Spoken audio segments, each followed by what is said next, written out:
Ladies and gentlemen, welcome back to the Bizarre Briefing. This is the March 2020 edition of the show. This is the behind the scenes podcast, all about all the cool stuff that goes on here on our various channels. Oh, we got to introduce everybody first. Joining me, as always, via Skype this time. Whoa. It's Mr. Brant Hughes. How's it going, Brant? Hi, that's me. I'm doing okay. Also joined with John Rangel. That's me. Who is still here physically, and I believe it's his first time on the show, Mr. Cory Cranwell. Cranville. Oh no! Oh my God! I like Cranwell though. Cranwell is Can okay. we beat Cranwell? No. I'm okay with that. That's, as a mess up, that's probably my favorite one so far. Cory Cranville. Yes. We'll talk about kind of who you are here in just a moment. In fact, I'm going to add it to our list here, but there's something that we have to get to first. Yes. That is kind of a bigger deal. Nothing's bigger than me. No. Well, no, that's not true. So That's not true. On the last episode of this program, we detailed just a little bit about the Founders Day picnic event, which as of this recording should have happened about 3 days ago. Yes. And unfortunately, because of the evolving situation with COVID-19, that event got suspended, Delayed, pushed. yes. It's not canceled. Frequently asked questions. If you got a reservation or a ticket already, you still have it. We have not decided on a new date because we are constantly taking the temperature of the evolving situation, and we'll let everybody know. If you're not already there's a Discord server, I believe, that was emailed out Yes. to people who have tickets. So join there. That is probably one of the best places to get updates on when things will be, because we want it to be when people can make it now. Now it was like, here's a date, people tell us if you can make it. But now we have people who have tickets, and we kind of want to have a little bit of a conversation about when we reschedule that. So that's an update on the Founders Picnic. We're very, very sorry that it had to be delayed, but it had to be delayed. I am slightly happy though, in the fact that usually this day throughout history has been very sunshiny and wonderful weather. This last Saturday was supposed to be the big day. Torrential downpours. Oh yeah, it was really rainy. It was really bad. Horrifically challenging. That is a small, so just a drop bit excited. a silver lining. Just a little bit, because we would have had to do everything in the warehouse, and it would have been nothing but mud. Bad. It would have been rough. So I feel like that's always been our luck. We've had that happen a couple times with like South by Southwest events, where we're like, oh yeah, let's all just go out to this like outdoor space, and then it's just like horrible downpour, construction everywhere, just a real mess. Yeah. And like at least that like Handlebar, I remember, because I think that was the years I was visiting. It was very rainy and torrential, but like Handlebar had a tent, and it was just the one couple hour event there. Where here, we were talking about multiple spots that things were happening, lots of outdoor activity. Yeah. So it will be hotter later in the year, but it will probably not rain. Yeah. So that's great. So let's dive in a little bit, Cory. Yes. Into who are you? Who am I? I don't know. Asking the big question. It is the big question. Dan Rather over here. Yes. So let's start here. When did you join the team, more or less? So almost a year ago, Really? loosely. It's been a year now. April 23rd is the first day. So I emailed, actually direct messaged Brian on Twitter saying, hey, let me come run your operations for you. And he said, sure, let's go have lunch. That's how easy it is, by the way. It is. You just It literally is. Yes. It literally is. And so Brian was like, sure, come have lunch with me. And so I came down. We went to Torchy's, of course, because that's the only place Brian eats. That's right. And we kind of hit it off. It went well. And then so he said, just keep showing up and see if it works out. And so we kind of slow played it over many months. And slowly started taking over more of the pieces of the operation, of the behind the scenes stuff. Yeah. And then so now I've actually been brought on, and yeah, that's great. I think on this program before we've mentioned that you were helping with some of the booking stuff, for example, with Scam Nation. What are some of the other duties that you're filling I've been doing booking for Modern Rogue and Scam Nation. I've also been working on sponsors. So I've added several sponsors to the Modern Rogue channels, and still working on some for Scam Nation as well. And then, of course, all the back-end operations of the planning of the Founders Picnic, all the purchasing of equipment around here, And then also taking over the some of the books, payroll and that kind of stuff. And then just also somewhat of a personal assistant to Brian to kind of keeping him on track so he doesn't get distracted. Yeah. John and Brant, let me know if you felt the same way, but I definitely felt a lot of shit has gotten done since you joined. Yes. A lot of things that would have fallen through the cracks. I've gotten a lot of equipment since Cory's been here. Yeah. In fact, we'll talk about equipment a bit later, but between, equipment stuff, talking about finance stuff, like a lot of little things, but a whole constellation of little things. I have to give Brian a lot of props because the amount of stuff he did get done, it was pretty impressive, but there's so much that was just being left on the table. Yeah. And after listening to Brian talk about his 20-year goals of where he wants his company to be, I knew he couldn't do that by himself. Right. So I was hoping it would be me, the person that could come in and help him do it. Yeah, man. But there's just so much to do on the back end. So much money being left on the table and projects not being done. So he really needs a Robert Koo. If anybody followed the lineage of Penny Arcade, like Penny Arcade was run by Mike Krahulik and Jerry Holkins. Yeah. And they are artists and not businessmen. And they had no idea what they were doing. They basically sold away the rights to the company. It was a total mess. And then Robert Koo was like a smart business dude who saw that they really had something. And he was like, look, I'll just work for you guys for like a year. And if you start making money, then you can start paying me. Yep. And then he transformed the company into the giant megalith of what Penny Arcade is today. Which is almost exactly. Yeah. That is my goal. That is my goal. I was going to go with Tenzing Norgay, but that one's more modern, more apt. Yes. I'm stoked that you're joining us. You're a delight. Happy to be here, man. Happy to be. I'm glad y'all are actually decent people. You never really know. Yeah, that's always, from the inside, when someone comes around and is like, hey, this person's going to be around for a while. Like, all right. I know that there probably wasn't already a lot of vetting going on. But I mean, you've been a delight to be around, and you're really getting a lot of stuff Awesome. done. Appreciate it. So that's Cory, everybody. He might be on the show more often. Yeah, sure. Depending on how things go. Let's talk a little bit about, we did mention it briefly in the talking about the picnic, but because of the situation with COVID-19, a lot of people are doing work from home. A lot of people have been furloughed or laid off. And just like generally, let's go around the horn and just kind of generally talk about how our broad strokes have changed, because the answer, I think, is different for all of us. And it is probably very different from, say, the rest of the country and the rest of the world. John, why don't we start with you? Have your day-to-day things changed much? Well, I think I'm suffering from like borderline survivor's guilt, because my habits, my daily routine has almost not changed at all. Because number one, I'm a big homebody, and my whole life pretty much just revolves around my apartment and going to the office.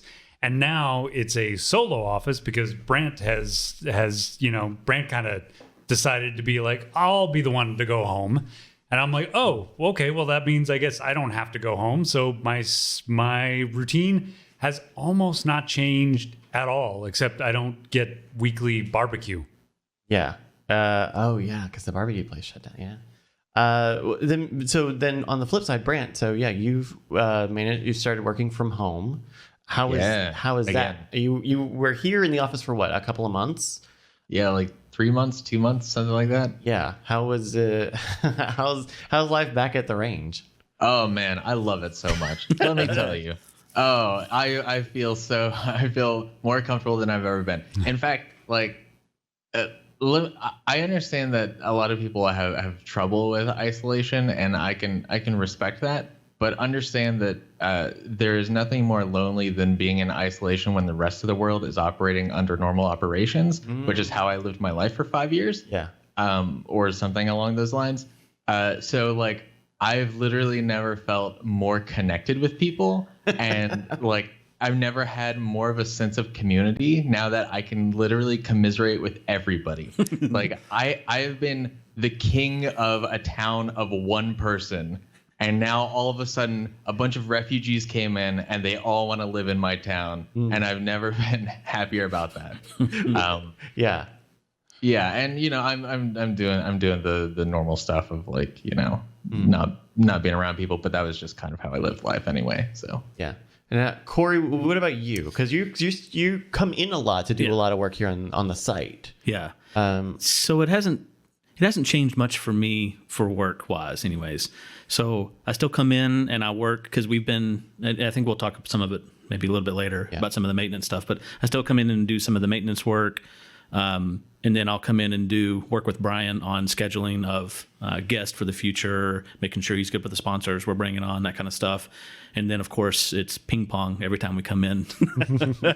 There's a ping pong table. Yeah, there's a ping pong table. They got a ping pong table out in the warehouse now. It's nice. I like that black and yellow. Yeah, it's nice. I tried to do the modern Rogue colors on that one. Oh, okay. See, I saw it and I thought of my college because my college colors were black and gold.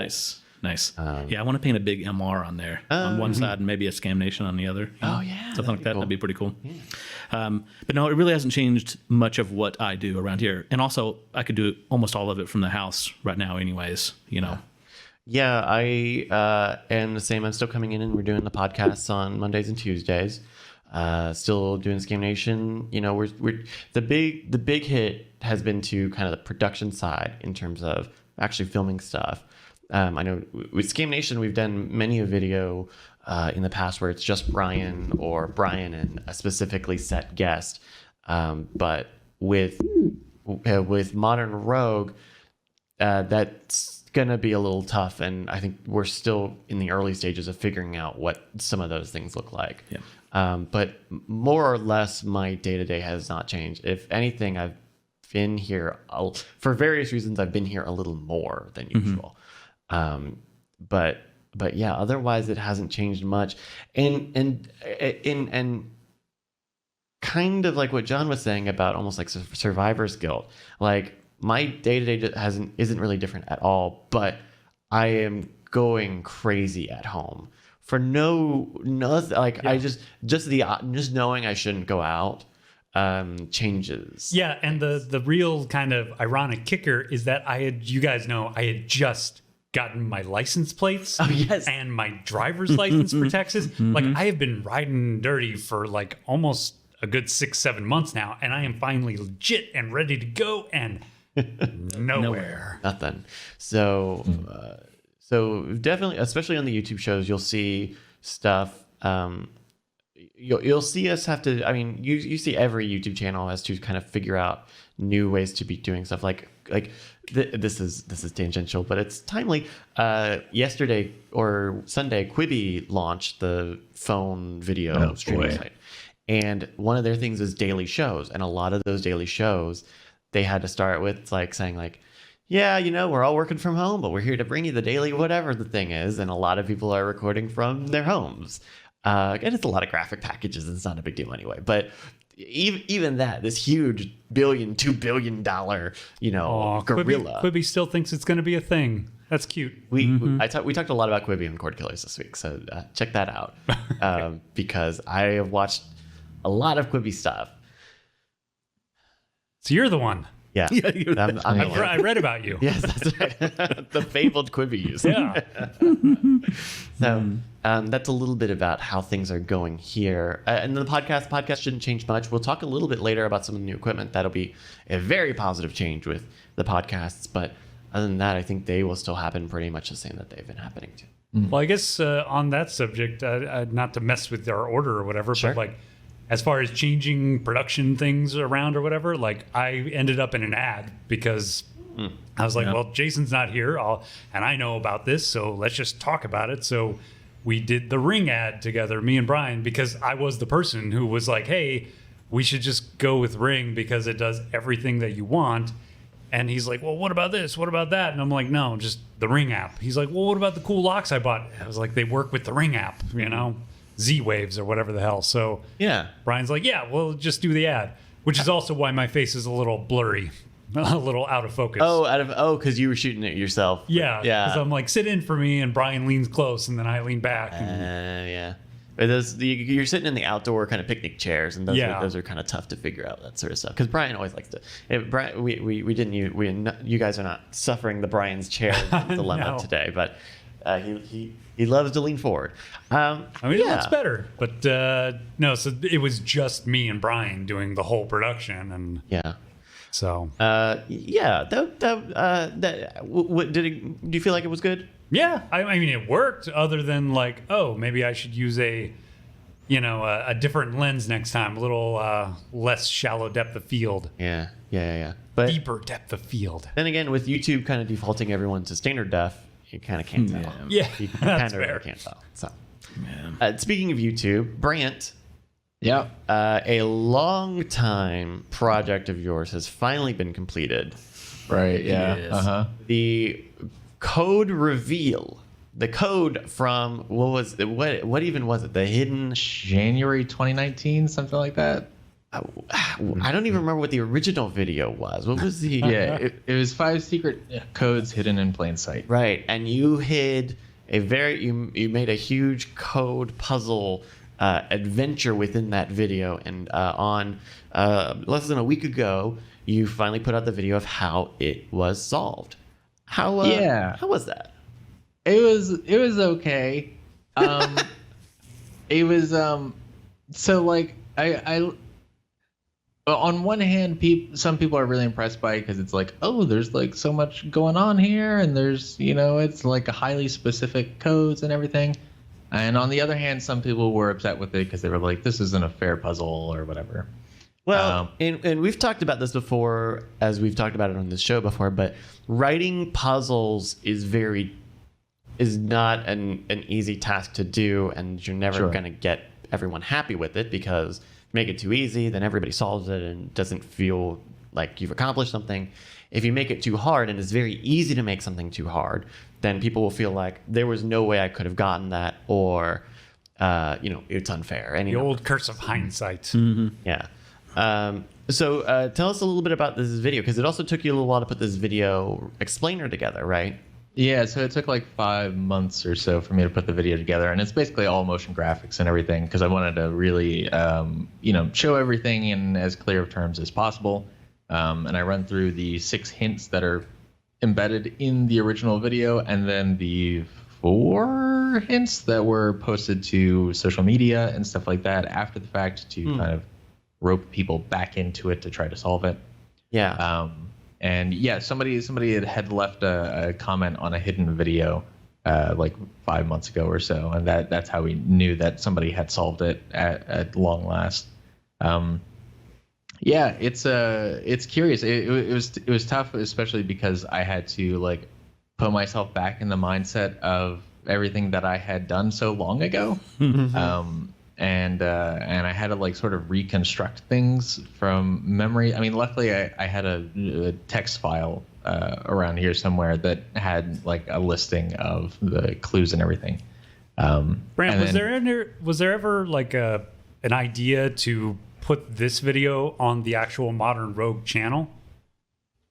I thought about it a little bit. But all of the other reveal videos had been on Scam Stuff, so I just figured this was probably the most appropriate place. But I could kind of hear the argument just because it's like such a big thing or Plus, whatever. we could have added an ad. We could have had a sponsor for it. Oh, don't even get me That started. would have been. Well, how do you now that the saga of this in video riddle is complete? It is complete, right? There's no other, like, we don't have to give people out a prize or something, right?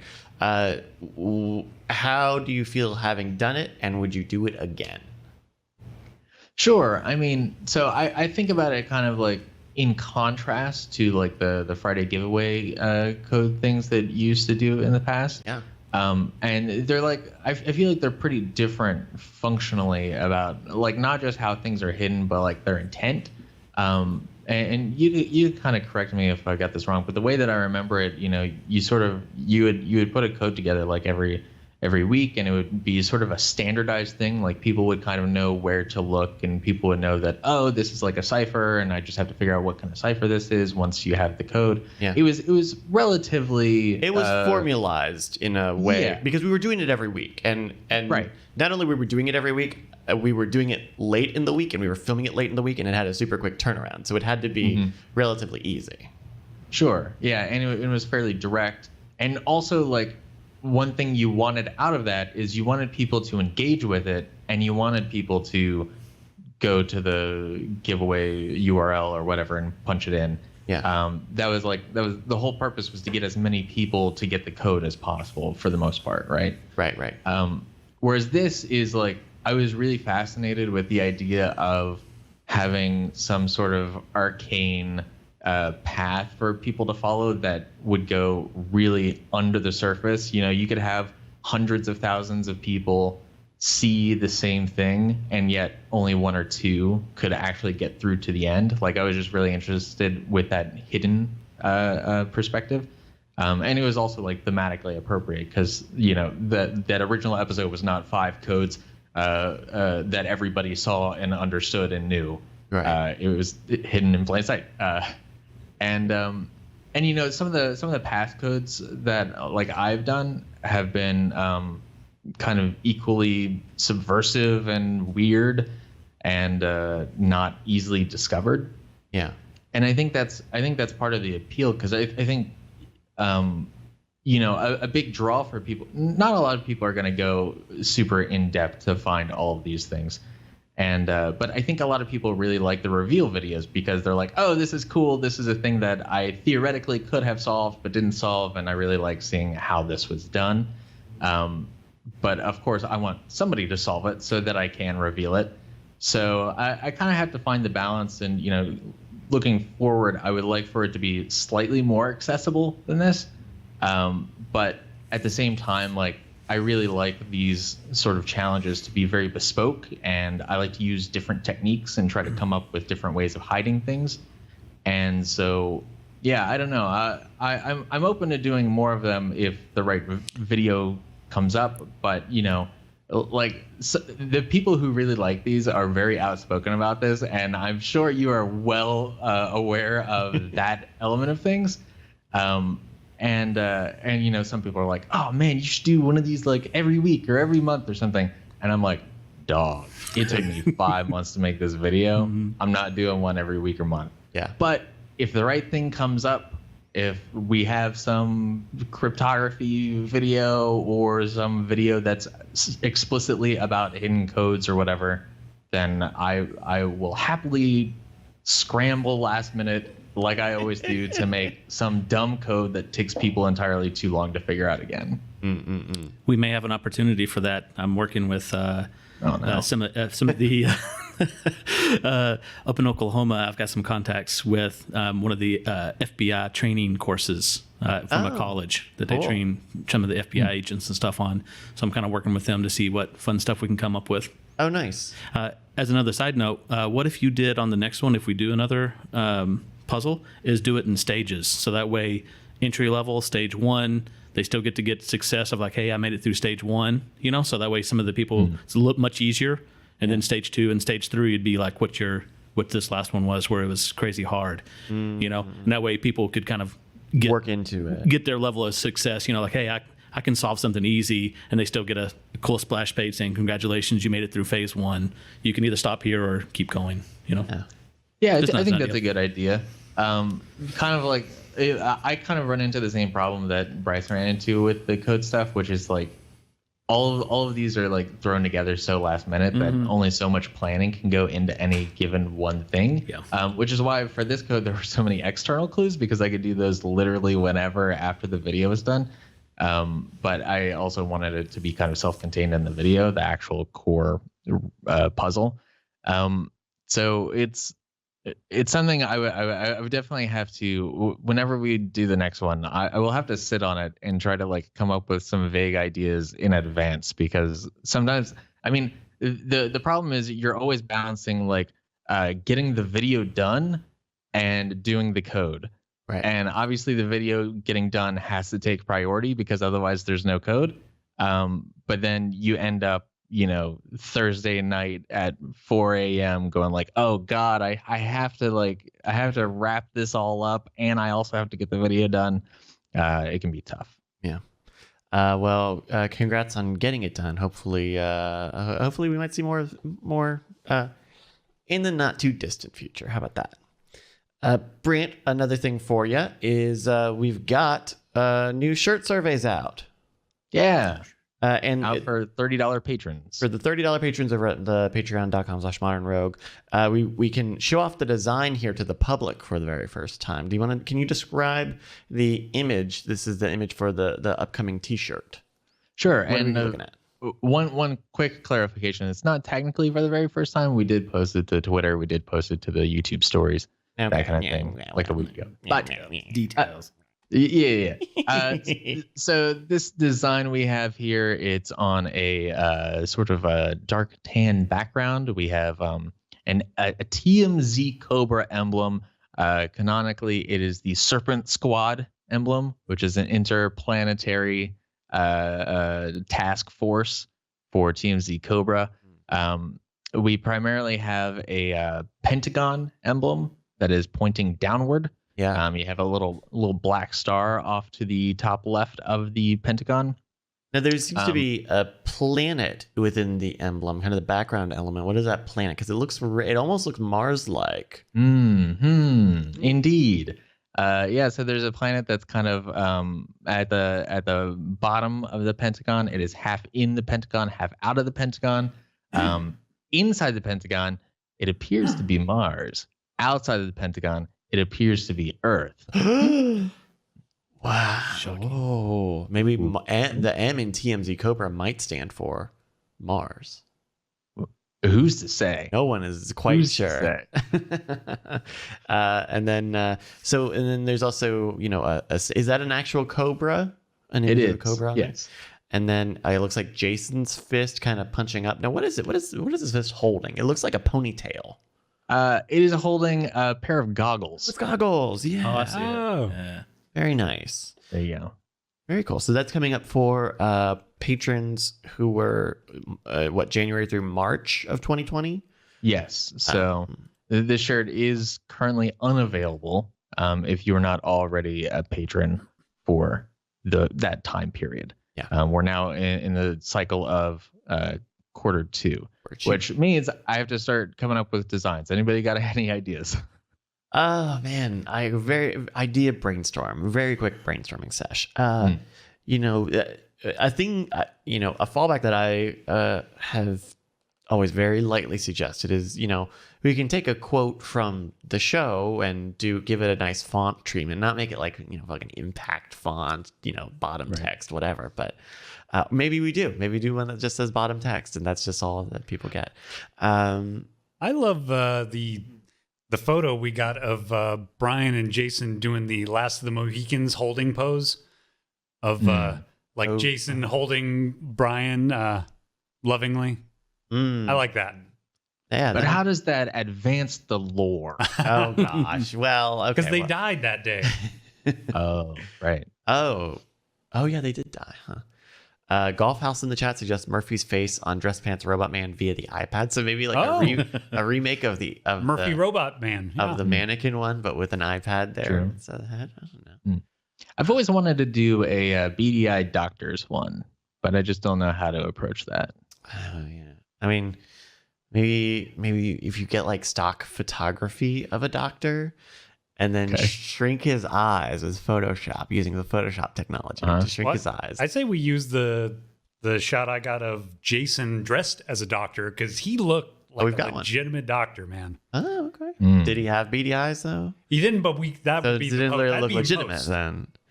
Was it beady-eyed doctors or beady-eyed journalists? Because I feel like I've heard Brian say both. I've never heard him say journalists. I've never heard him say that. It's always been doctors. Maybe it was a night attack thing.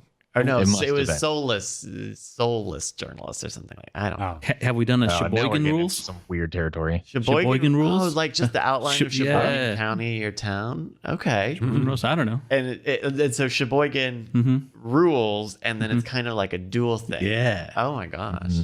That could be something. That's a fun idea. Yeah. couple ideas there. So patreon.com/modernrogue. If you're at the third, you just have to be a $35 patron for one of the months of the quarter. $30. But yeah, $30. just one of the months out of the quarter. Every quarter I always hope to get the design done earlier, but it usually ends up happening at the end of the quarter. Yeah. Well, everybody keep an eye out there for updates on that. Speaking of updates, this whole show is about updates. Speaking of updates, we have got a new piece of equipment into the studio here that is very exciting. I'm reaching back to grab it, but it's heavier than I remembered. He's got a box. I've got a box here. I'm going to hide some of the packaging stuff and hope that it was not on camera at any point. We've got a new solution here from a company called Comrex, which makes broadcast equipment. And this is a new box called, or I don't think it's a new box, it is new to us, called the Opal. This is a very interesting thing. So we had Night Attack last week, and it was an especially tough Night Attack because Skype was really not playing well with us. We had Mike TV and Trey Warren here in the studio doing music. And, anytime where there's kind of an imbalance of like, it's Brian and a lot of other people in here, that can really kind of step on Justin a lot on that program. And so in response to kind of how tough that was, and really a reminder of the need to figure out something much better than Skype, Brian contacted our friend Andrew Heaton, who formerly worked at The Blaze, and apparently this Opal device is what they use to do remote interviews and conversations, recordings and stuff. And basically this is an audio calling device. So it hooks into the internet. It's got XLRs, ins and outs, and it will let people basically call into the show via a dedicated bit of the internet, with, as as far as we know, with no lag, or very little lag, and no ducking, which is the big issue. When someone is on speaking in one side, if the other person is trying to speak, they may not come through because Skype doesn't want people talking over each other. So I think Roberto's going to come over and help us set this up on Thursday, because there is a lot of stupid IT shit that you have to do to make this thing work. And I don't know. Gotta open those ports. It is ports, it's IPs, it's all sorts of stuff. In fact, a fun tech production side about this is, so this allows us to have two calls or two lines. So, when we do weird things, both of the guys can call in. When we do cord killers, our guest can call in with this. If we have a guest on Night Attack, we can have a guest call in on that. But it doesn't have conferencing. So we have to manually make our own mix minus channels. So basically our return channels for our guests. Thankfully, this is a big synergy of the new mixing board that we got a few months ago, the X32, in that we have plenty of outputs and buses to route stuff in and around. So you will probably see the fruits of that labor, I guess on Thursday, on the Thursday happy hour stream. They'll probably test it out then. And then on the podcasts next week as we're recording this. So hope that it works. Sounds cool. It was very expensive. It was relatively expensive. So if it doesn't work, I'm going to cry. But thank you again to Andrew Heaton for giving us a tip on this. And Brian bought it relatively quickly. So what you're saying is, if it's bad, it's Andrew Heaton's fault. Exactly. On some other equipment stuff, we got a lot of equipment into the studio for the picnic event. Yes, because we needed to outfit the warehouse with a certain amount of equipment, because what we had previous to that was not enough to hold a live show in that space. So a number of the things that we got are in. So we got a bunch of new mics. Those are Ultra Voice X8500 from Behringer. Yep. Cory is on one. Can we get a little ABC? Yes, ABC 1 2 3. ABC 1 2 3. Peanut butter. That mic is fantastic. If people don't know about it, it is. I feel like it is 90 to 95% of the quality of the Shure SM58, which is a legendary. I love calling it legendary because what fucking microphone is legendary? But it is a legendary $100 microphone. But that Behringer is like $30 For voice, we should say. For voice, For voice. Music, it's not near as good. Sure. But for voice, it's pretty stellar. Yeah, it's really designed for voice. It's an ultra voice. Yeah. So, but we got like 4 of those in. We got some XLR stuff. We got a new snake. If people don't know what a snake is, it is we have the mixer here on this side of the studio, and we have the stage that the guys are on the other side of the studio. And normally we have to run all of our cables from this side of the studio across to that side of the studio, and that means we have to have these very long XLR runs. Just to get stuff connected. And so what a snake does is that you plug a million plugs into this mixer, and it basically moves all those plugs to a more central location. So we have one more in the center of the room. We don't need as long of these runs, and it's very, very long to fit in the warehouse. Yep. So we will almost certainly use that when we have the picnic later this year. We used it when Mike TV and Trey were here because we have them over on the auxiliary set, which is even further away from the mixer, and not everyone has 1,030,000 foot run XLRs. Yep. So some new equipment stuff. You've already seen some of the fruits of that. We used a bunch of that stuff with New PA system. Yeah. Oh yeah, there's a new PA system. I have not seen it. Yeah, let's take you out there. It's pretty killer. I've been playing ping pong, listening to my K-Flay with the new PA system all by myself. Yeah, we got a big 1,000-watt PA system that's but still portable. They still lock together. And it's pretty killer. That's cool. So it sounds really good out there. It's got Bluetooth built into it and everything. Bluetooth. Oh yeah, and what you'll like about it is the you know how usually built into one of the speakers has where all the controls are. Yeah. Well, it unclips, so you can put it on a stand. Oh, so you nice. can put it wherever you want, and then run the speakers separate from it. Ooh, that's good. Yeah. Because I didn't like that. I didn't love that on some of the other PAs. Yeah. But So that's super nice. That's nice. So We've also got a pop filter on that secondary mic there. yeah, that mic. So the mic stand and that pop filter were donations from, I think Trey Warren might have donated that to us a long time ago, and we I finally took them out of the equipment room and started using them. Yes. So I think there's the one there, and there might be another one somewhere around here, but there is a little bit of extra pop filter stuff going on here. I borrowed one of the mic stands, and also they had a gimbal in there, an old school gimbal. Really? Oh, really? Yeah, just a lot of random cool stuff. Yeah, we don't know what we have. We don't even know what we have. No, we don't. So that's your equipment update, Cory. Yes. This is your first throw here on the Bizarre Briefing. Yes. Congratulations. One of the things that you oversee is kind of the physical property here. What are some of the updates kind of going on around the space? Yeah, so we started to prep a lot of things for the founders picnic. And so I've kind of just continued that process. So, and also turning our Airbnb style accommodations to be a little bit nicer. I've been joking that we have to at least meet the Holiday Inn Express level, and I think we pretty well gotten there now. So We have like real mattresses. yeah, we've replaced the beds in 2 of the rooms. They're still working on the 3rd one, but we actually have real beds in. I've crashed here a couple times. It's not bad. Yeah. And our visitor last month, Matt David, he enjoyed it. Nice. Oh, nice. Nice. So we got new beds, new sheets, all that kind of stuff. Also repainted the rooms now, and just doing a lot of work around the house like that, and just kind of making it more livable. Yeah.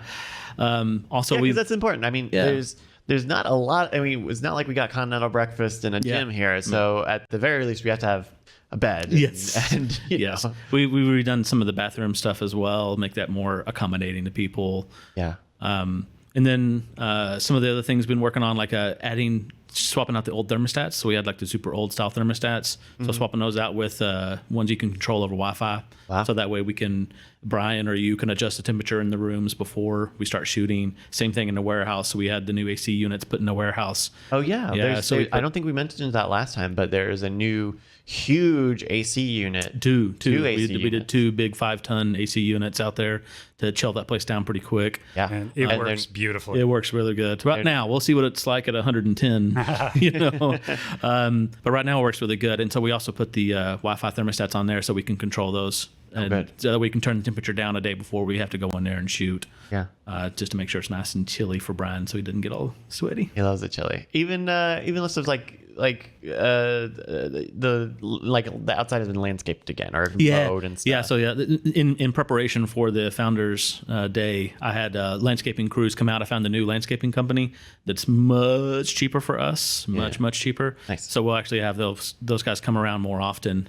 So they did a bunch of clearing of the shrubbery and brush and everything, and also just general mowing. Yeah. And so I was going to have them come and do it right before the Founders Day. So now we'll probably just push it another couple of weeks. Yeah. Because once we hit the summer, then all the grass really starts kicking in. And yeah, that'll be nice. Yeah, and hopefully we're still trying to decide on the timing.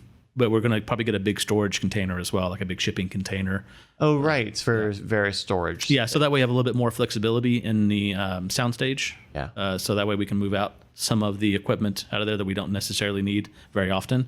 So we have more room to shoot things in there as well. So yeah.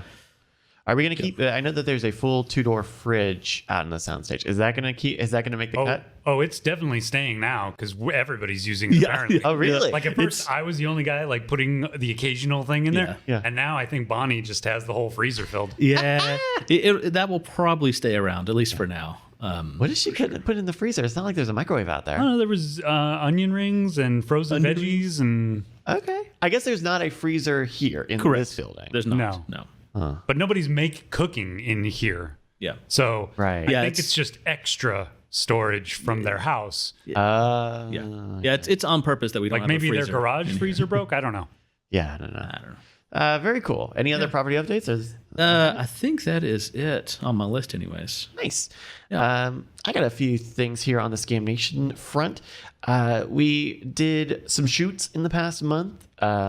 At the very tail end of a lot of this stuff, we did a shoot with Alex Rangel. Some of those videos have already come out.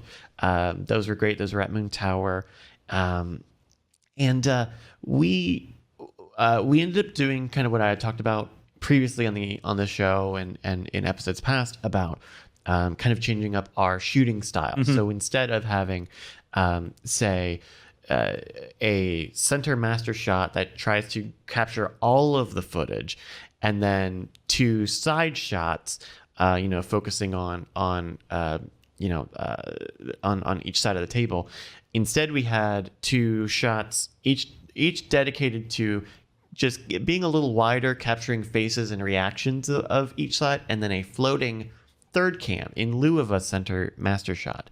And I think in all of the 4 things that we shot that day, I think, the one we did at the bar with the penny and the glass trick, we did not do that. But with the other 3 that we did it, I think it was a major help, and it ended up cutting down our shooting time by a lot by getting real-time pickups instead of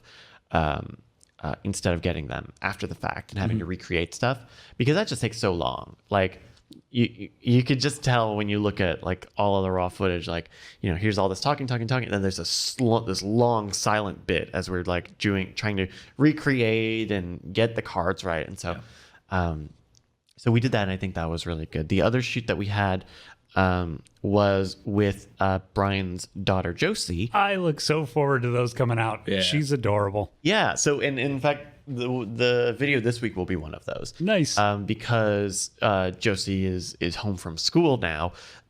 We put her to work and had her learn some basic magic stuff. Yeah. So we shot 2 things with her in that same format, that floating third camera shot format.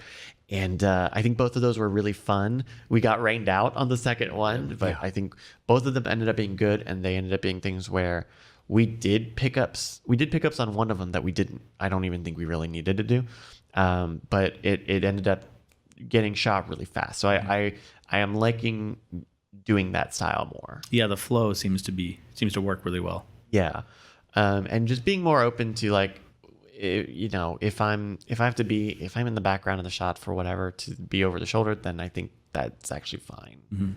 Being more open to that, because it means that just if the quicker we can shoot something, especially whether, I mean, this is now an outdated phrase, but when we're at the bar and we're going and shooting stuff, we are time limited. You know, whether it's a hard out, whether it's soft out, we are time limited.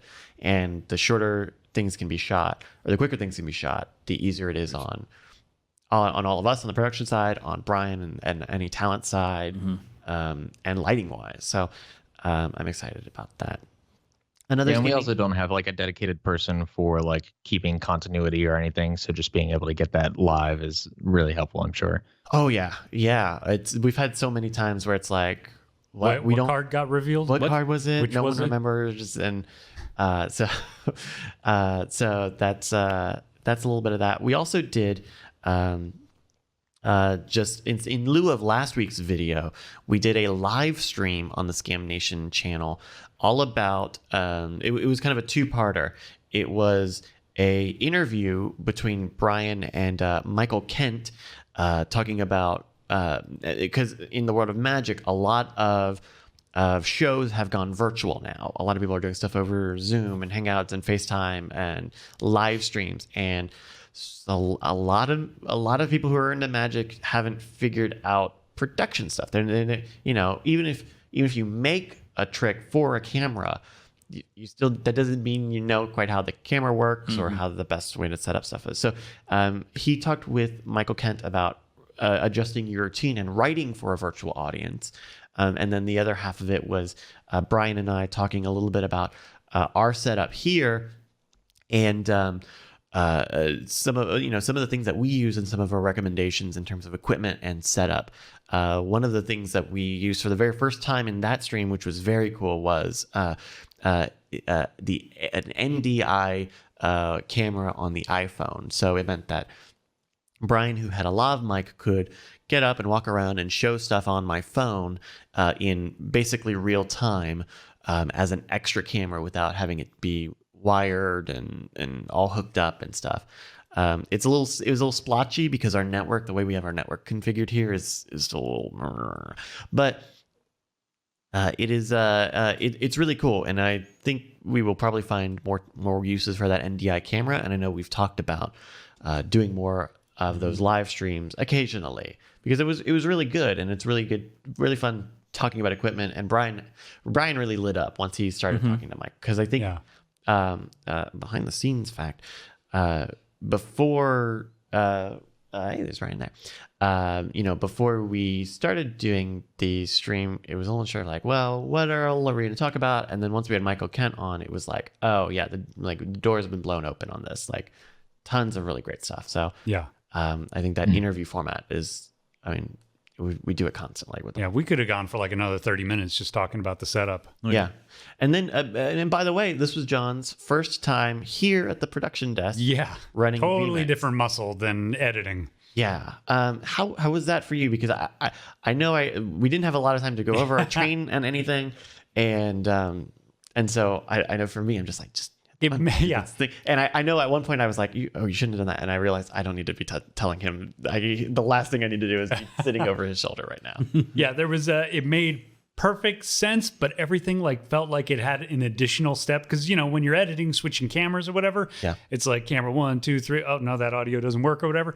But this, it's like every camera switch kind of sometimes meant I had to mute or unmute something. So I'm like, let me. Yeah. But it's very tough, and it's a whole nother muscle. But I look forward to getting used to it. Yeah, and we simplified the shot setup. If I don't have an easy way to show you now, but I think you had probably 8 to 10 different options in terms of shots and 2-ups and 3-ups and stuff. Yeah. Normally when I do like Night Attack, I will have like 60 to 80 different different shots, just because there are various things that can come up and the computer can handle it. But I think you did very, very well given your first time. And so we're going to have more of that. Yeah, it was a neat episode. I enjoyed watching that one. Thank you. We gotten a lot of good feedback on it. And then on a similar thing, a few weeks back, we did a similar episode, like a roundtable thing for Tom Merritt's Daily Tech News show. It was a very similar thing. It was more focused on podcasting and stuff like that. But I think that's also on Daily Tech News show, and I was on that, and it was very cool. A lot of people asking me for questions. I got an email just like 30 minutes ago for someone also asking me for live streaming questions. So I'm glad to help. I think when you're in production, there's like a camaraderie where it's like, yeah, I can help you. I don't care, whatever. You know, it's not. At least I don't feel like, oh, I need to hoard my proprietary information. Yeah, there's no trade secrets really. Right. Yeah. Some other stuff. So we talked about the Alex Rangel shoot. We did the 2 of the 3 with Alex have come out, including Magic for a Bachelorette Party, which was a little different for us because it was not a teaching thing. It was a, I guess, showcase of magic. It was just like 7 minutes of a performance of Alex doing. He does like 5 or 6 different tricks for these for this bachelorette party. They were great. The reason we found out about them, and the reason at the end of the video David is called in to be a part of the group selfie, is because in the first video, in the video that we have not released yet, which we shot right before this, they're doing the trick. It's Alex and it's David and it's Brian. And at one point, just one of the women from the bachelorette party comes up and goes, "You've been chosen." Right up to David. She goes, "You've been chosen." And she's like, "I'm gonna make out with you now." And they do the damn thing. Yeah. And then they were all into it. They were in from California to do this bachelorette party, and so it ended up being a fun thing. And I think doing a showcase like that is good to have. It's good to also stretch our toes and be like, hey, also, it's not always teaching. It can also be like showing stuff and showing how a routine is put together. But we keep joking about that moment because flash forward 2 weeks later, that's like borderline act of terrorism. Like, yes. Let me kiss you, stranger. And we so we had the other shoot from that day, the penny and the glass and trick, making out with countertops. That video came out like the very first week, like the week when Austin shut down bars and stuff because of the virus. And so the video is like is Brian and Chris, I believe is his name, basically kissing and blowing on this like bar, this outdoor bar at the Moon Tower. And look, the Moon Tower is a very great place. It's a I've never seen bugs and snakes and spiders and shit. But at the end of the day, that is a bar. And Brian, we mentioned in the video, but Brian definitely got sick, almost certainly because of that shoot, with a cold or a flu or something. Well, also he kissed David. Did he also kiss David later? Oh, geez. Wow. So after the makeout session, he finished. Was it that episode? He finished some episode. I think it was that one. Yeah. Spoilers. Yeah, spoiler alert. It'll come in 2 weeks. No one cares. But yeah, and so it's when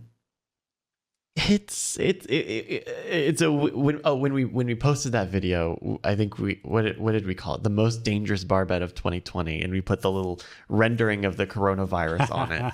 Because it just happened to be right at the time when don't do even in a healthy situation, don't do that. So it's funny how it's recontextualized a lot of our stuff, because also with like Mono Rogue, you know, like we just recently had a video that's like, here's how hackers could steal like information by standing close to you. And everybody's like, nobody's standing close to anybody. That's right. There'll be weird things like that. And I think everyone on YouTube is kind of dealing with that. I know that, like, I've seen like a Tasty, like the cooking BuzzFeed channel, right?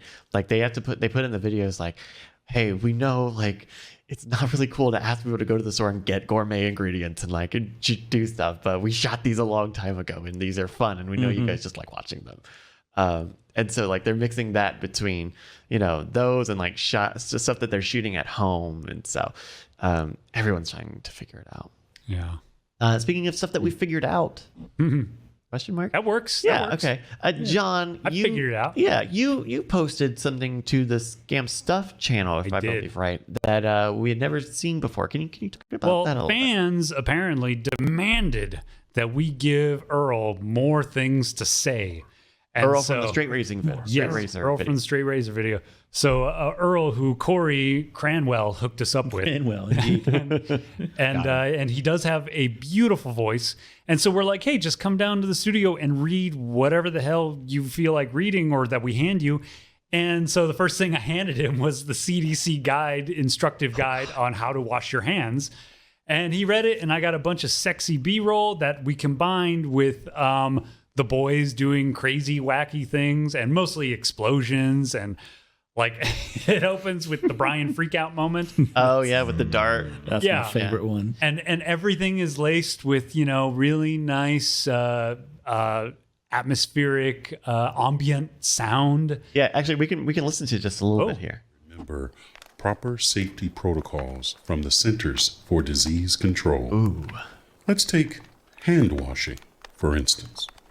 Keeping your hands clean is one of the most important steps we can take to avoid getting sick and spreading germs to others. Oh my gosh. Many diseases he's and right here. conditions are Yeah. not washing hands with soap and clean running water. The The sound CDC effects stuff. That recommends stuff's so good. Right? So that's on this Game Stuff channel. And, And you shot a second one, right? We shot a second one, and I'm getting ready to put that together in a couple days because this one, coincidentally, ironically, whatever, it came out on April 1st, which kind of was perfect kinda because works. it's like it's a tongue-in-cheek, funny thing. Yeah. But it's for real in the sense that we're just going to keep making them for as long as people want us to make them. Yeah. All right. Very cool. And that's, relatively easy thing to put together. I'm Yeah, sure. not bad. I mean, some of the B-roll took time and effort, but Yeah. it was me chilling out by the fire, drinking a beer, Yeah, I did see, because I think I saw you shooting some of that stuff one time when I pulled in. I was like, Yeah. okay, let's do it. Because I'm working, damn it. I'll often see you go out and just like filming like a bonfire or something. I'm like, what the fuck? What does he need all this bonfire footage for? But That's like the third time I've made an excuse to film a fire. You're as bad as Brian. so last official topic here, another sort of Twitch update. We stream this show live at twitch.tv/Night Attack, and along with the podcast that we do, Brian and Justin, who is Brian's co-host on the Night Attack comedy podcast, have started doing Monday through Friday a 5 p.m. Eastern stream for an hour called the Night Attack Happy Hour. And so it's the two of them, and maybe if anyone's around, Bonnie's been on it. I've seen John was on it. I've been on it before. Corey, have you done it yet? No, yep. So you might get roped into it at some point.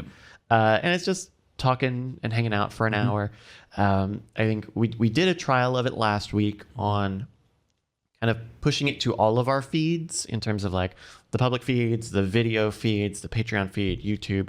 And we got a lot of really good response to that. So with help from our friend Cheeto, who is already doing, he already handles kind of the publishing for Night Attack every week. He's going to be doing that every day. So people will get their happy hour fix Monday through Friday, God forbidding, something happens. But yeah, keep an eye out for that. That'll be 4 o'clock Central, 5 Eastern, 2 Pacific on twitch.tv/Night Attack. Give us a follow and turn those, smash the bell. Actually, Twitch auto smashes the bell for you. So don't smash the bell off. Please be there when we do the thing. So it is time for a little bit of off-topic stuff. This is the part where we can just talk about stuff that's going on else in our lives. Brant, we'll start with you. Sure. What has been going on? So I'm going to talk about this great website. Bryce knows about it. I tweeted about it the other day. It's called Zooniverse. And I've been into it for a couple months now. It's basically like a website where researchers can post research projects online, and you can just sign up. Actually, you can contribute without even signing up, I believe. Yeah. But you can just go there and you can just like help contribute to research. So if you're like trapped inside all day and you feel like you can't do anything, then you can pull up one of these projects and you can help scientists figure stuff out. Wow, so it's like Kickstarter for scientists? Kind of, but it's not no- about money. no It's money. Right.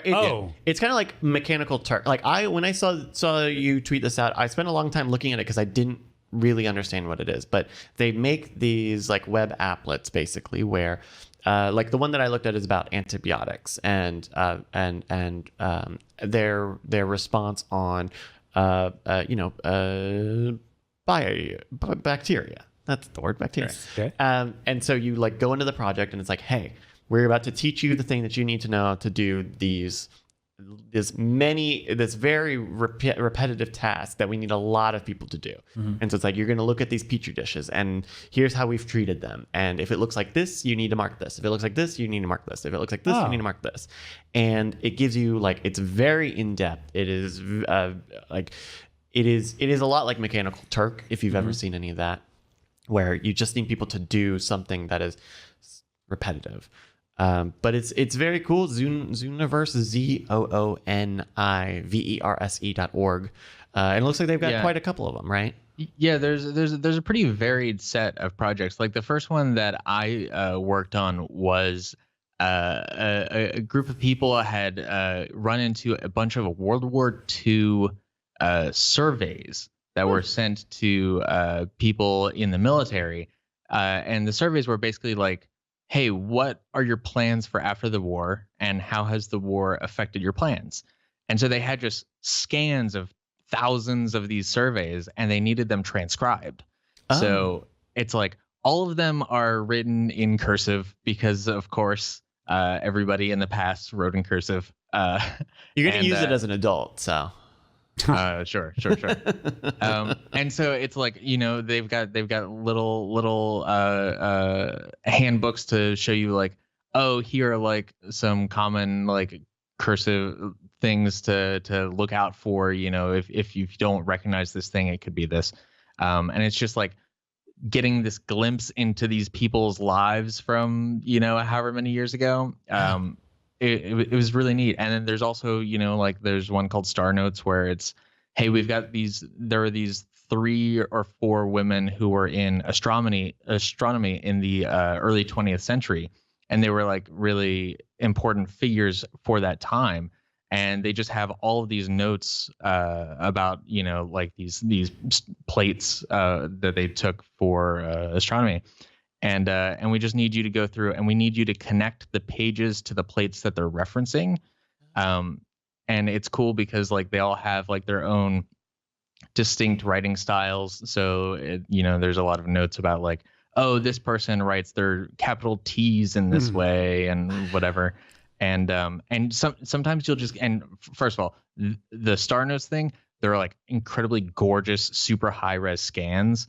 But sometimes you'll just get like I got this one that was a really nice note. It was a page, and it had like an early 20th century Post-it note across the middle that was just like, hey, if you have this plate, please return it. And so it was just like this cool little like moment caught out of time. See, that just proves transcription technology is both visual and audiological, is one of the oldest techs we have ever had, and it is still to this day one of the shittiest techs we have ever had, because you always need people to do it. Yeah, you got to have people. Yeah, it's interesting to see, like, there are a lot. I bet if you wanted to, you could design a thing to look at the thing and do the thing, whatever. It'll get it so wrong. But yeah. And we've been able to do that theoretically since the 50s. Right. And it still sucks. But even outside of transcription, like, it is just very easy to be like, you're a human being. I'm just going to tell you what to do, and then you will know what to do. And I'll have a book here that just tells you what to do. And so if you don't know what to do, you can look at the book and not give me a runtime error. And so it's very cool. I had no idea about this, but this is a really cool thing.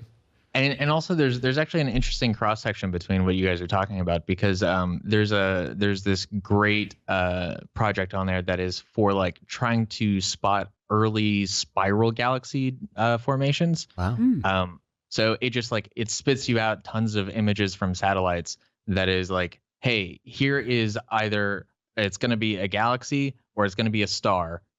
We have more data than we can process, so you might literally find something that nobody has ever seen before. Wow. And we just need you to tell us what it is, and if it's a galaxy, we need it's like a multiple choice question. So it's like you determine what kind of galaxy it is. If it's got spirals, you talk about how many spirals and how tightly they're wound, that kind of thing. And there are two forms of that project. One is completely random. It'll just spit up whatever. The other is they've used machine learning to separate the spiral galaxies from the non-spiral galaxies. But there's this whole middle gray area section where the machine learning just isn't sure. So you need to go through and use your human brain to pick apart what it is and what it isn't. Oh, wow. That's fascinating. Zooniverse.org. There we go. Mm-hmm. Thank you for You can doing also that find one. black holes. There's a black hole project. It's very cool. Black holes. John, what about you? What does it say? Oh, I've been reading stuff. Oh, good. You know, What have you been reading? we're all going through a little chaos in our lives right now, and it made me dust off my old favorite translation of the Tao Te Ching by Stephen Mitchell. It is a much more didactic, less poetic version of the Tao, because there's a lot of... Take it back a step. What is the Tao? Oh, the Tao Te Ching, probably one of the most read books in human history ever. So, Got him. I do things a little bit differently in Texas, so.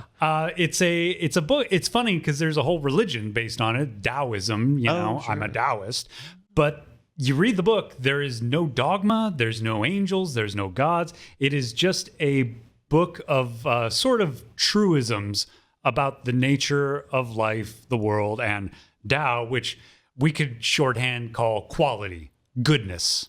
Okay. And so and as many philosophers have discussed in the past, you can't really define these terms. Otherwise, they would just be called those other things. It's like some people are like, oh, morality is whatever gives you the most pleasure. No, that's called pleasure. That's why we have a whole word for it. John Stuart Mill. Anyway, so I've been reading a lot of the Tao because it just makes me feel better. Okay. Nice. Yeah. Anything else? And I've been continuing to read Story, Robert McKee, something that we all picked up or were handed in college, but none of us ever read. But decade later, I figure I'll give it a shot. I'll give it a whirl. And more fun times, I've been reading The Complete Life and Times of Scrooge McDuck. Because I love me some Scrooge. Very cool. Very cool. Anything else? That's about it. Okay, awesome. Cory, what about you? What have you been doing? Listening to audiobooks. Yeah. So much like Brian, I listen to a million of them. But right now I'm stuck on Brandon Sanderson. Anything Brandon Sanderson makes is amazing. Okay, is that what types of books is that? Fantasy, basically. Oh, cool. Fantasy with magic systems. Okay. So he creates his own magic systems and then Kind of builds a a hard world. fantasies. Yeah. Stormlight series, which is like there's a 3-book series. He's working on more, but each book is about 50 hours long, so Nice. they are long. Ooh. But man, are they good! Yeah. So highly recommended if you're looking for some fantasy magic system stuff. It's super awesome. Brandon Sanderson. Very cool. To kind of piggyback on what Brant was saying with the what was it? Zooniverse. One of the things that's been kind of fun to do for us donating remotely, another fun one is missing maps. So basically missing maps. Okay. Yep. Missingmaps.org.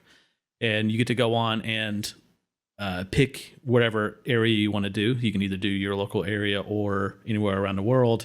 And what you do is it pulls up open maps and you draw over the top, you draw the roads and what the buildings are.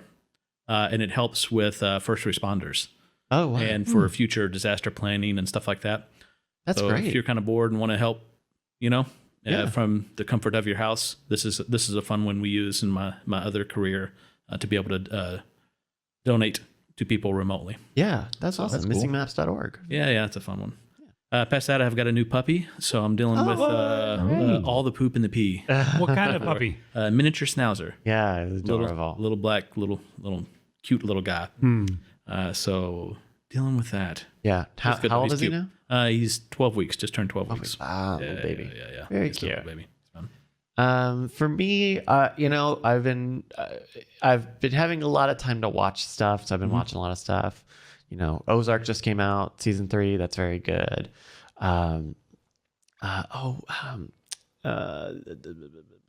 There's a show on Netflix that I watched over the past month called Omniscient. That is new. It's a new Brazilian sci-fi thriller, dystopian sort of thriller from the guy who made 3%, which is another dystopian sci-fi thriller. But it's all about a city where everyone is being followed by a fly-sized drone 24/7, and the trade-off is like they say like privacy but security, because human beings can't see any of the images that the drones are collecting. Only the master computer sees stuff, and so that's like how people kind of live with it. And they've had it for a long time where people live under it and don't care, and you know, it brings down crime and all this other stuff, until one day when a young woman's father is brutally murdered in their home, and the drones don't know anything, because the way the drones work is they only alarm when they see you do a crime, not if a crime is done to you. And so how does that happen? Somebody's droneless. I don't know. You got to drone all of them in a big city. You got to drone everybody, Bryce. Well, that's how it works. That's supposedly how it works. So, all right. There's a lot of you know, a lot of interesting, you know, almost like Breaking Bad, like solving stuff and politicking. It's those undrone people I worry about. Yeah, well, and that's another part of it. This is just a city, you know. There's a whole world to drone in this story. So get on it. Yeah. I've been regressing in my viewing. I recently tracked down the uncut versions of Alf, and I've been watching Parker Lewis Can't Lose. Okay. I've really regressed I've really gone backwards. Ooh, I forgot one. Animal Crossing with my daughter. Me and my daughter have been playing Animal Crossing. Animal Crossing is great. All day long, every day. I turned it on last night. I turned it on last night for the first time of the day, and I meant to set the clock back because it was like 11 midnight or whatever, and I wanted to be daytime when I played it, and I accidentally hit PM instead of AM, so it was only like it was not. I had not gone back far enough in time, but also you can't, if the game detects that you go backwards in time, it screws you up majorly. But I just had KK Slider visit my town, which is like one of the last like big setup things, you know, before you get into the thing. So that was cool, but I was also like, I want it to be during the day. I don't want to be listening to the song right now, please. But yeah, Animal Crossing's great. Yeah. I haven't played the game, but I'm pretty sure Tom Nook is a criminal. No, Tom Nook is a good guy. Tom Nook wants to set the world right. I read a thing on Twitter the other day that was looking back at some of the story bits in previous Animal Crossings, and it paints deep lore. It paints the whole story of Tom Nook. Like he, you know, was a businessman, but nobody would trust him because he's a Tanuki, and Tanukis are deceitful and not trustful, and he couldn't get a loan. And so he was working with Red the Fox, who is the guy who sells counterfeit artwork. And at one point, Red stabs him in the back, and Tom Nook loses all his money. So he wants to make business work for other people who can't get trust by society. That's why he's got Timmy and Tommy, who are not even related to him. They are just they're just also Tanukis. They just are not related to him. All I know is if you play the latest Animal Crossing and he asks you if you have a phone, you say, "Yeah, dude, I've got a phone," and he goes, "Great, here's my phone. You owe me now." Well, okay, so here's the interesting thing about that, because they made I think this is different than how it used to be in the other games. So the whole thing is like you are given a tent or a house in these games, and you say, "Here's your loan. Please pay it back whenever it's convenient to you." But in these games, the first loan that you get, you don't pay back in money. You pay back in like cleaning up your island and stuff, and then they don't immediately just like decide to give you a home and a new loan. You have to like ask for it, which I think is a very small thing, but interesting, especially in terms of that narrative of like Tom Nook is pushing you into a bigger and bigger McMansion, when in reality, you're getting a good deal. I don't know. I don't know. I know. I just paid like nearly $400,000 for an add-on, for a one-room add-on. So yeah, there's definitely Austin prices in Animal Crossing. But also, you can buy a Nintendo Switch in that game. Yeah. You buy a Nintendo Switch in the game, and it makes you realize, oh, bells are just yen. Yes. Like, it's just priced for yen. So, I don't know. But Animal Crossing is very good. It is very good. Yeah. Any other stuff before we wrap up, everybody? No. Okay. I just want the world to know that Alf on Amazon Prime has like 4 minutes cut out of every episode. or minutes like of content cut? Yeah. Why? They butchered them when they syndicated them because it was the the early syndication 90s when a show could be like 25 minutes long. Yeah. Interesting. So when they re-syndicated them, they're like, we got to cut this crap out. Interesting. I mean, that's kind of why the Disney Plus and the Simpsons thing is happening, where all the Simpsons are cropped on Disney Plus, and that's because they got it from FX, who had those remastered by some other company into widescreen. Supposedly the originals are coming back soon, the end of May. So, but you know what's real original is this program, The Bizarre Briefing. You can find out more about it over at our website, bizarrebriefing.com. You can find past episodes, time codes, links, and all of that good stuff. You can also watch us at youtube.com/scam stuff. We record live at the end of the month at twitch.tv/night attack. Let's do some plugs. We'll start in reverse order. Corey, anything you want to plug? Social media stuff? Nope, I'm good. Very cool. Thanks, man. John Rail? Go to my social medias, Skeptically Pwn, PWND. You go. Brant? These are all real. I'm waiting for us to do the show so long that somebody's like, they're filling in nicely. Yeah, I've actually gotten plugs. You can find me on Twitter at Gatowag. That's GATOWAG, as well as Instagram and Twitch, and also the Mono Rogue Show accounts on Twitter and Instagram. Nice. You can find me on Twitter at Brycas, BRYCAS. I run the Scam Nation show accounts on Twitter and Instagram. I also do a lot of streaming here on twitch.tv/night attack, including my Friday night stream called Friday Night Bryce, where we play games or something. And that's Friday night with me, Bryce. Very descriptive. It's very descriptive. With what's happening? With a good gaming news email. That's right. Nishcom.com. You can sign up for my Video Games with Bryce newsletter. The pro. That's right. Wow. Thank you. Gotcha, buddy. Free email. It's about once or twice It a is. week. It is a good email, though. I enjoy it. I read them all. And I like when I can let people know about stories that they might have missed. Like last week, we talked about the concern that the new Cooking Mama game was a cryptocurrency mining scam. Turns out the reality is that it was just trademark stuff. The companies weren't talking to each other. So yeah, nishcom.com, there's a button there. This show, bizarrebriefing.com, youtube.com/scam stuff, twitch.tv/night attack, all that good stuff.